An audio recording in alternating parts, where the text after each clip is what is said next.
जैसा कि मैंने कहा था बिल्कुल वैसा ही हुआ है। मैं शुरू से कहते आ रहा हूँ कि जिन्होंने आवेदन नहीं किया है उन्हें परेशान होने की आवश्यकता नहीं है। ट्रांसफ़र पोस्टिंग के लिए फ्रेश फिर से आपको अप्लाई करने का मौका दिया जाएगा। और देखिए मौका दे दिया गया है आपके सामने। जो आज दिशा निर्देश निकल के आया है ट्रांसफ़र पोस्टिंग को लेकर के, इसमें क्लियर कट कर दिया गया है।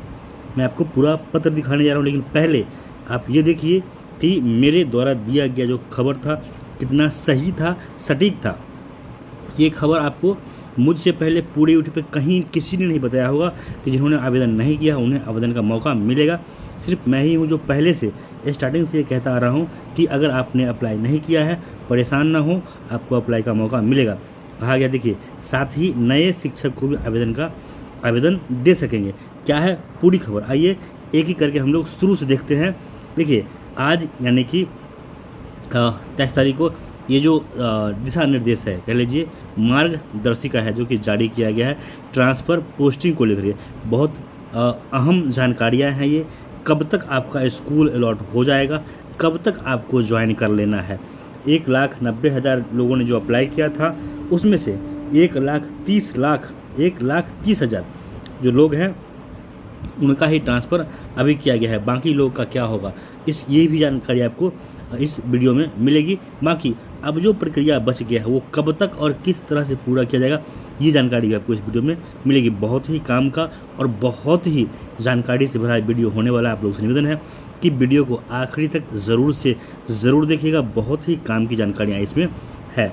चलिए शुरुआत करते हैं। देखिए जो पहला पैराग्राफ है इसमें सिर्फ ये बात कही गई है कि जो 1,90,000 शिक्षकों ने आवेदन दिया था उसमें से समीक्षा करने के बाद जो 1,30,000 शिक्षक हैं उनके एप्लीकेशन पे विचार किया गया है।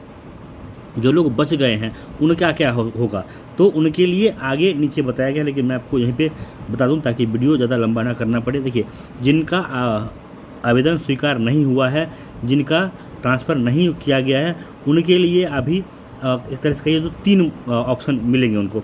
पहला कि वो चाहे तो अपना एप्लीकेशन वापस ले सकते हैं, अपने एप्लीकेशन को वो डिलीट कर दें, या फिर दूसरा ऑप्शन कि वो उसमें मॉडिफाई कर लें, क्योंकि उन्होंने जो विकल्प दिया है जहाँ पे वो जाना चाहते हैं वहाँ पे ट्रांसफ़र संभव नहीं है, या फिर डिलीट करके वो फिर से आवेदन दें शिक्षा विभाग को। और वहीं पे जहाँ पे फ्रेश एप्लीकेशन लिया जाएगा तो फ्रेश एप्लीकेशन उन लोगों से भी लिया जाएगा जिन्होंने अभी तक अप्लाई नहीं किया था। खैर चलिए आगे बढ़ते हैं। देखिए पहला जो पॉइंट इसमें कहा गया है कि विद्यालय आवंटन की जो प्रक्रिया है वो किस तरह से विद्यालय आवंटन किया जाएगा, इसको लेकर के देखिए कहा गया है कि जिला शिक्षा पदाधिकारी का जो लॉगिन आईडी है उसमें सभी शिक्षकों की सूची भेज दी गई है। अब ये नहीं है कि किया जाएगा, हो चुका है। जो या तो पूर्व से उस जिला में पदस्थापित थे अथवा अन्य जिला से स्थानांतरण के फलस्वरूप उन्हें वह जिला आवंटन हुआ। देखिए किन शिक्षकों की सूची कहाँ भेजी गई है, तो आपको जो जिला अलॉट हुआ है आपकी सूची उस पर्टिकुलर डिस्ट्रिक्ट में के जो डीईओ हैं उनकी लॉगिन में भेजा गया है। अब वो अपने लॉगिन से कैटेगरी वाइज जो है आपको स्कूल अलॉट करेंगे, लेकिन वहाँ पे आपका ना तो नाम दिखाई देगा और ना ही आपका आईडी दिखाई देगा। दिखेगा क्या, तो आप यहाँ पे देखिए पॉइंट नंबर 3 देख सकते हैं। इसमें देखिए कहा गया है कि क्या क्या देख पाएंगे, तो जो टीचर है उनका कैटेगरी क्या है, इसके अलावा जो सब्जेक्ट है जो, इसके अलावा ये भी ज्ञात नहीं होगा कि शिक्षक पूर्व से कहाँ पदस्थापित हैं, इसके अलावा उन्होंने किस कारण से स्थानांतरण हेतु आवेदन किया है। तो ये उद्देश्य इसके पीछे सिर्फ ये है कि जो यह प्रक्रिया है इसको पूरी तरह से गोपनीय रखा जाए, किसी तरह का भ्रष्टाचार इसमें न हो।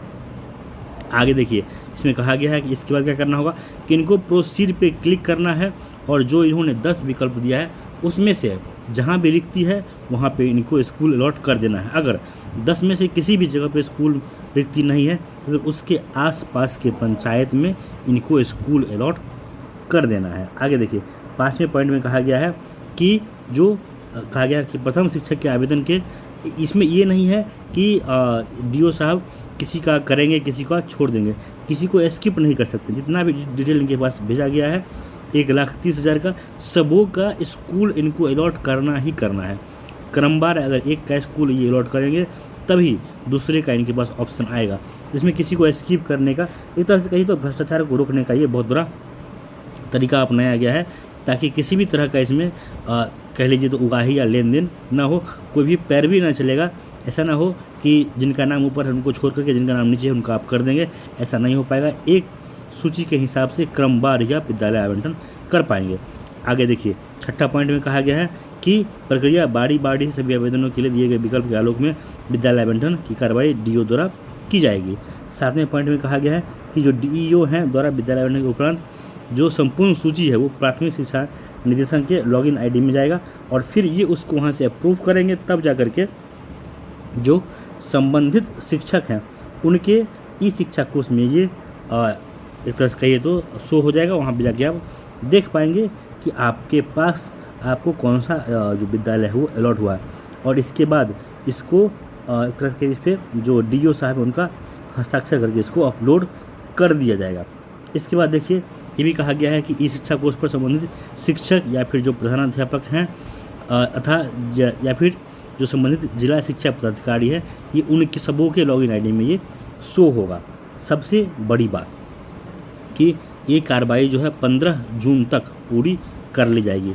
आगे देखिए ये भी कहा गया है कि स्वयं जिला शिक्षा पदाधिकारी के द्वारा ही की जाएगी।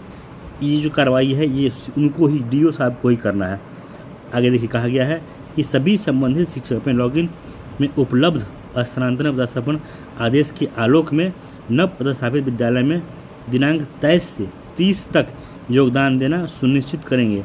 नए विद्यालय में योगदान की तिथि से हुए पुराने विद्यालय में स्वतः जो है विरमित माने जाएंगे। आगे देखिए कहा गया है, आगे का जो 1-2 पॉइंट है वो बहुत ही अपने आप में इम्पोर्टेंट। ये एक ऐसा पॉइंट है जो जिनका ट्रांसफ़र हुआ है उनको थोड़ा सा कुछ लोगों को इससे समस्या हो सकती है।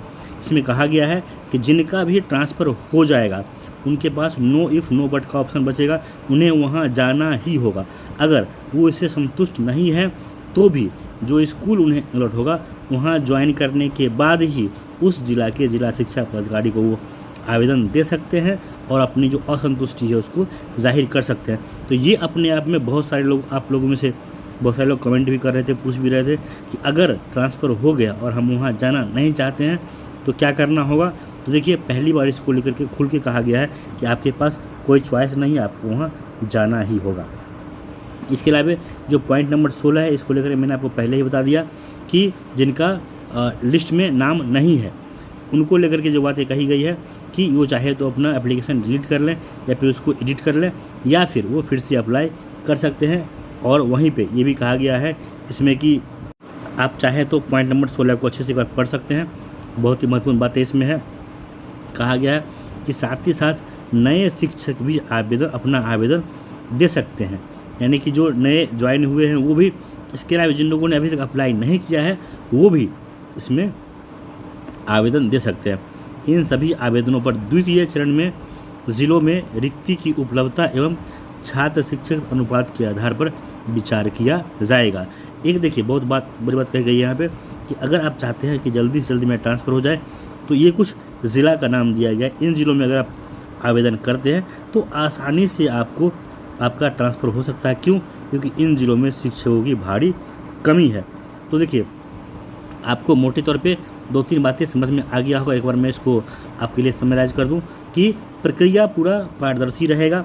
जो डीओ साहब हैं उनके आईडी पे जाएगा और उनको इसको सभी को प्रोसीड करते हुए विद्यालय आवंटन कर देना है, किसी को भी वो अटका नहीं सकते हैं। इसके अलावा देखिए जो कहा गया है ये करने के बाद ये जो एप्लीकेशन आपका जाएगा प्राथमिक शिक्षा निदेशक के पास और ये वहाँ से अप्रूव करेंगे, फिर आपको आपका जो लॉगिन आईडी है उसमें शो करेगा।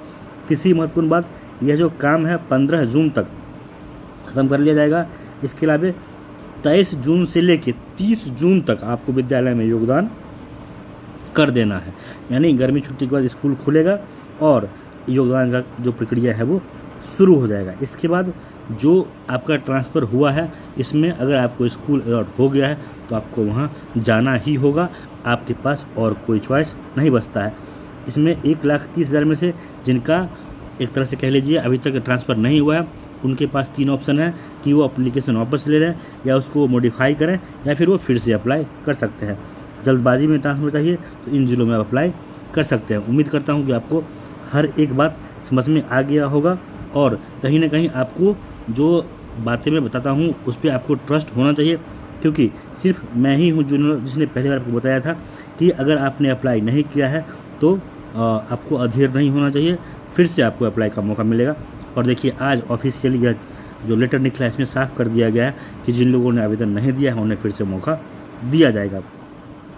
अगर आप वीडियो पसंद आ रहा है तो वीडियो को लाइक और शेयर से ज़रूर कीजिए, और अभी तक अगर सब्सक्राइब नहीं किया है तो चैनल को सब्सक्राइब कर लीजिए। सही सटीक खबर सबसे पहले आपको यहीं मिलेगा। धन्यवाद।